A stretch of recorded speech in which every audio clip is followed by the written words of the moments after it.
അവർക്ക് പിന്നെ എന്നോട് കടപ്പാട് തോന്നേണ്ട കാര്യമില്ലല്ലോ. അതായിരിക്കും കൈലാഷ് സാറിന്റെ അമ്മ ചിന്തിച്ചത്. സുമത ചേച്ചി പറഞ്ഞതുപോലെ അവര് സ്വന്തം കാര്യം മാത്രം നോക്കി.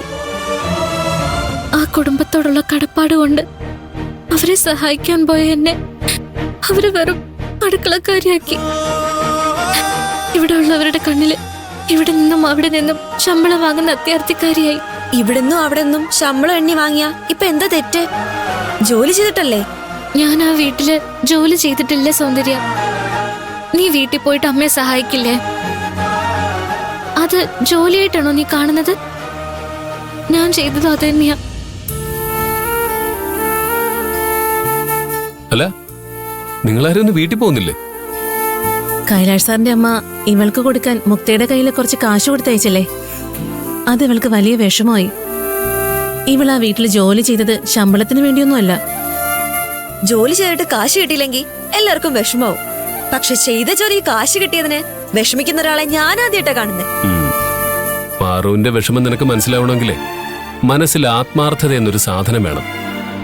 പാറു, നിന്റെ വിഷമം എനിക്ക് മനസ്സിലാവും. ആത്മാർത്ഥത കാണിച്ചിട്ട് പലയിടത്തു നിന്നും തിരിച്ചടി കിട്ടിയ ആളാ ഞാൻ. സങ്കടം വരും. അപ്പൊ ഞാൻ എങ്ങനെയാ സ്വയം സമാധാനിക്കാന്നറിയൂ? നമ്മുടെ ആത്മാർത്ഥത അവർക്ക് മനസ്സിലാവാത്തത് അവരുടെ ബുദ്ധിയില്ലായ്മയായിട്ട് കരുതും. അത് തന്നെയാ സത്യവും. നീ ആ വീട്ടിൽ ജോലിക്ക് പോയത് ആ അമ്മയെ ഓർത്തിട്ടല്ല, PKR സാറിനെ ഓർത്തിട്ടുമല്ല. കൈലാഷ് സാറിനോട് നിനക്കുള്ള റെസ്പെക്ട് എനിക്കറിയാം. നിന്നെയും കൈലാഷ് സാറിന് വലിയ കാര്യ. അത് ഓർത്തിട്ട് നീ എവിടെ സഹായിക്കാൻ പോയെന്ന് എനിക്കറിയാം. അത് പക്ഷെ കൈലാഷ് സാറിന്റെ അമ്മയ്ക്ക് മനസ്സിലാവണ്ടേ? അത് അവരുടെ ബുദ്ധിയില്ലായ്മയാ. അതിന് നീ ഇവിടെ നിന്ന് വിഷമിച്ചിട്ട് എന്താ കാര്യം? ശരിയല്ലേ? ഞാൻ ചെയ്ത നല്ല കാര്യ. അത് ആ അമ്മയ്ക്ക് മനസ്സിലാകാത്തത് എന്റെ കുറ്റമല്ലല്ലോ. വിഷമിക്കേണ്ടത് കൈലാഷ് സാറിന്റെ അമ്മയാ അല്ലേ? അല്ല പിന്നെ. സങ്കടപ്പെടാൻ 100,000 കാരണങ്ങളുണ്ടാവും പാറു. പക്ഷേ ആ സങ്കടങ്ങളെല്ലാം അതിജീവിക്കാനുള്ള വഴികൾ നമ്മുടെ മനസ്സ് തന്നെ നമുക്ക് പറഞ്ഞുതരും. മനസ്സിലായല്ലോ? ഇനിയും ഇതുപോലത്തെ ടിപ്സ് വേണമെങ്കിൽ പ്രിയഞ്ചേട്ടന്റെ അടുത്ത് ട്യൂഷന് പോയാൽ മതി.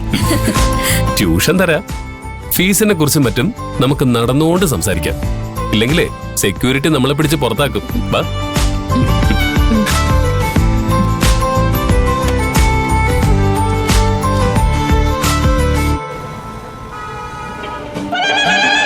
ആന്റി എന്തിനാ അത്യാവശ്യമായിട്ട് എന്നെ കാണണോന്ന് പറഞ്ഞത്? അത്യാവശ്യം ഉള്ളതുകൊണ്ട് തന്നെ. ഞാൻ ചോദിക്കുന്നതിന് നീ സത്യം മാത്രമേ പറയാൻ പാടുള്ളൂ.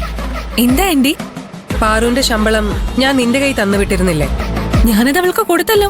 ആ, കൊടുത്തു എന്നൊക്കെ എനിക്കറിയാം. നീ എന്ത് പറഞ്ഞിട്ടാ ആ ക്യാഷ് അവക്ക് കൊടുത്തത്? അതാ എനിക്ക് അറിയേണ്ടത്. ഇത് നിന്റെ സാലറി ക്യാഷ് ആണ്. ആന്റി തന്നുവിട്ടതാണെന്ന് മാത്രമേ ഞാൻ പറഞ്ഞുള്ളൂ, വേറൊന്നും ഞാൻ പറഞ്ഞില്ല. എന്താ ആന്റി? മുക്ത, സത്യം മാത്രമേ പറയാൻ പാടുള്ളൂ. നീ വേറൊന്നും പറഞ്ഞില്ല?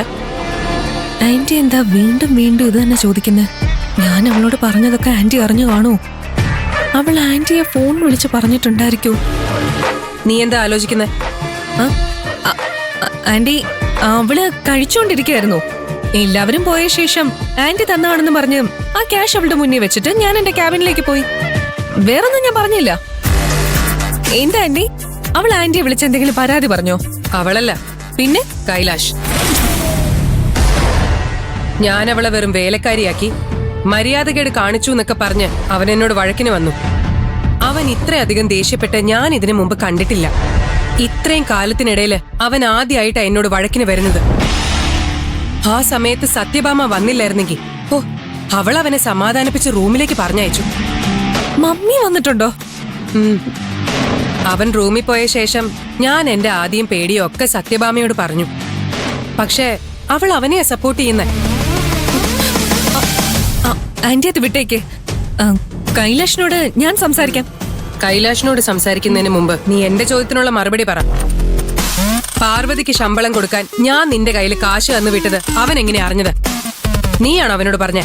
ഞാനോ? ഞാൻ പറയുന്ന ആന്റിക്ക് തോന്നുന്നുണ്ടോ? കൈലാഷിനോട് പറഞ്ഞതേ ആ പാർവതി തന്നെയാ, ഒരു സംശയം വേണ്ട. പാർവതിയോ? അത് നിനക്കെങ്ങനെ അറിയാം?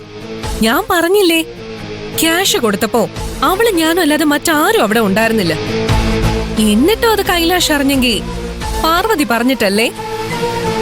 കൈലാഷ് ഇവിടെ വന്ന് ആന്റിയോട് വഴക്കിട്ടില്ലേ? അവളുടെ ഉദ്ദേശവും അത് തന്നെയാ. സന്തോഷമായിട്ട് കഴിയുന്നവര് തമ്മിൽ തെറ്റിക്കലാ അവളുടെ മെയിൻ ഹോബി. ആന്റിക്ക് വിശ്വാസം വരുന്നില്ലെങ്കിലേ എന്റെ ഹോസ്റ്റലിൽ താമസിക്കുന്ന ആരോട് വേണമെങ്കിലും ചോദിച്ചാ മതി. വാർഡനാണെങ്കി ഇപ്പൊ എന്നെ കാണുന്ന പോലും ദേഷ്യം. പാർവതി അവിടെ താമസിക്കാൻ വന്നതിന് ശേഷം എന്നെ കുറിച്ച് ഇല്ലാത്ത കാര്യങ്ങളൊക്കെ പറഞ്ഞ് എന്നെ കണ്ടുകൂടാത്തവളാക്കി മാറ്റിയത്. ഏതോ കുഗ്രാമത്തിൽ ജനിച്ചു വളർന്നവളല്ലേ, വലിയ വിദ്യാഭ്യാസവും കൾച്ചറും ഒന്നും ഇല്ലല്ലോ. അതുകൊണ്ട് തന്നെ മനസ്സ് നിറയെ കുശുമ്പും കുന്നായ്മയാ. ഇതൊന്നും നീ എന്താ എന്നോട് നേരത്തെ പറയാതിരുന്നത്? അങ്കിളിനും കൈലാഷിനും അവള് ദേവതയല്ലേ. ഞാനിത് പറഞ്ഞാ അവര് വിശ്വസിക്കൂ? എനിക്ക് അവളോടെന്തോ വൈരാഗ്യമുണ്ട്, അതുകൊണ്ട് ഞാൻ കള്ളം പറയാണെന്ന് പറയും. സത്യം തുറന്നു പറഞ്ഞിട്ട് ചീത്തപ്പേര് കേൾക്കുന്നതിന് നല്ലത് മിണ്ടാതിരിക്കല്ലേ. അതുകൊണ്ടാ ആന്റിയോട് പോലും ഞാനിത് നേരത്തെ പറയാതിരുന്നത്. ഇപ്പോഴാ എനിക്ക് അവളുടെ ശരിയായ സ്വഭാവം മനസ്സിലായത്. ഞാൻ നോയിക്കോളാം.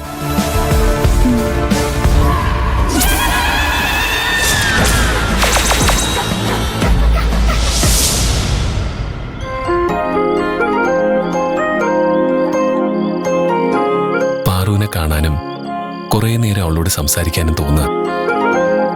പക്ഷേ ഈ സമയത്ത് എന്ത് പറഞ്ഞ് ഞാൻ ഹോസ്റ്റലിൽ കയറും? എന്തെങ്കിലും കള്ളം പറഞ്ഞ് അവിടെ കയറി ചെന്നാൽ തന്നെ അവളിപ്പോ അവളുടെ റൂമിലായിരിക്കും. എങ്ങനെ കാണും? ഹോസ്റ്റലിൽ പോണ്ട, ഫോൺ വിളിച്ച് അവളോട് സംസാരിക്കാം. അതാ നല്ലത്.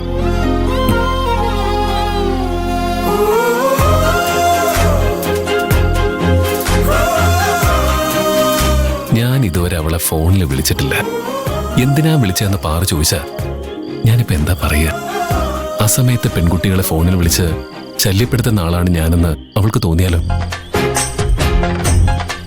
എന്നെക്കുറിച്ചുള്ള അവളുടെ തെറ്റിദ്ധാരണകൾ മാറിയതേ ഉള്ളൂ. ഞാനായിട്ട് വീണ്ടും അവൾക്ക് തെറ്റിദ്ധരിക്കാനുള്ള കാരണം ഉണ്ടാക്കി കൊടുക്കണ്ട. എനിക്ക് അവളോട് സംസാരിക്കുകയും വേണം. എന്താ ഇപ്പൊ ചെയ്യുക? എടി, ഇവിടെ റേഞ്ച് ഒക്കെ ഉണ്ട്.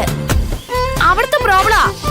ഹലോ, ഞാനിപ്പോ പുറത്താ നിക്കുന്നേ. നീ ഒന്ന് പുറത്തിറങ്ങി നിക്ക്. Hello hello. ഓഫ്, കട്ടായി. എടി വഴക്കാളി, നീ എന്താ എന്നെ വിളിച്ചേ? വഴക്കോളിന്നോ? ആര് വിളിച്ചു? ഞാനോ?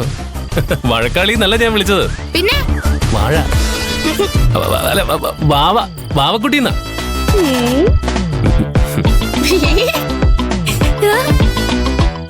ശരിക്കും വാവക്കുട്ടിന്ന് വിളിച്ചേ? നീ ചേട്ടന്റെ വാവക്കുട്ടിയല്ലേടി? ഇനി ഞാൻ നിന്നെ നീന്ന് വിളിക്കില്ല, ചേട്ടന്ന് മാത്രം വിളിക്കും. അയ്യോ, ചേട്ടന്റെ വാവക്കുട്ടി പോലെ. എനിക്ക് ചോദിക്കട്ടെ, നിന്റെ കൂട്ടുകാരികൾക്കൊക്കെ ലവ് ഉണ്ടോ? എല്ലാവർക്കും ഉണ്ട്, എനിക്ക് മാത്രം ഇല്ലാതുള്ളൂ. അവരുടെ ലവ് എങ്ങനെയാ സ്റ്റാർട്ട് ആയത്? അറിഞ്ഞിട്ടെന്തിനാ? നിനക്കാരെങ്കിലും പ്രേമിക്കാനുള്ള പ്ലാൻ ഉണ്ടോ? എനിക്കില്ല. പിന്നെ മോഹന്. മോഹൻ ചേട്ടനിലെ ലവോ? ആരോട്? ലവ് എന്ന് പറഞ്ഞ വൺ വേയാ. അവൻ അവളോടുണ്ട്, പക്ഷേ അവക്കാ കാര്യം അറിയോന്നാ സംശയം. അവളോട് ചോദിച്ചാ പോരെ? മതി, പക്ഷേ ഡയറക്റ്റ് ആയിട്ട് അത് ചോദിക്കാനുള്ള ധൈര്യം അവനില്ല. ധൈര്യമില്ലാത്തവരെ പ്രേമിക്കാൻ പോകരുത്. ഓടി പോവല്ലേ, ഞാൻ പറഞ്ഞു കഴിഞ്ഞില്ല. മോഹൻ അവളോട് അവന്റെ ഇഷ്ടം തുറന്നു പറയണമെന്നുണ്ട്. പക്ഷേ അവളെ ഫോൺ ചെയ്താ അവക്ക് ഇഷ്ടപ്പെട്ടില്ലെങ്കിലോ എന്നൊരു പേടി. ഈ ഫോൺ വിളിച്ച് ശല്യം ചെയ്യുന്ന ചെക്കന്മാരെ പെൺകുട്ടികൾക്ക് പൊതുവെ ഇഷ്ടമല്ലല്ലോ. അതിന് എനിക്കെന്ത് ചെയ്യാൻ കഴിയും? അതിനൊരു പരിഹാരം കാണണം. അതിനു വേണ്ടിയാ നിന്റെ കൂട്ടുകാരികളുടെ ലവ് എങ്ങനെയാ സ്റ്റാർട്ട് ആയതെന്ന് ഞാൻ ചോദിച്ചത്. അപ്പോ സ്റ്റാർട്ടിംഗ് ട്രബിൾ ആണ് പ്രശ്നം. മോഹൻ ചേട്ടൻ ഫോൺ ചെയ്താ അവൾ അവളുടെ വീട്ടുകാരെയും കൂട്ടിക്കൊണ്ടുവന്ന് മോഹൻ ചേട്ടനെ പഞ്ഞിക്കിടുവോ? അതൊന്നുമില്ല, അവര് നല്ല കമ്പനിയാ.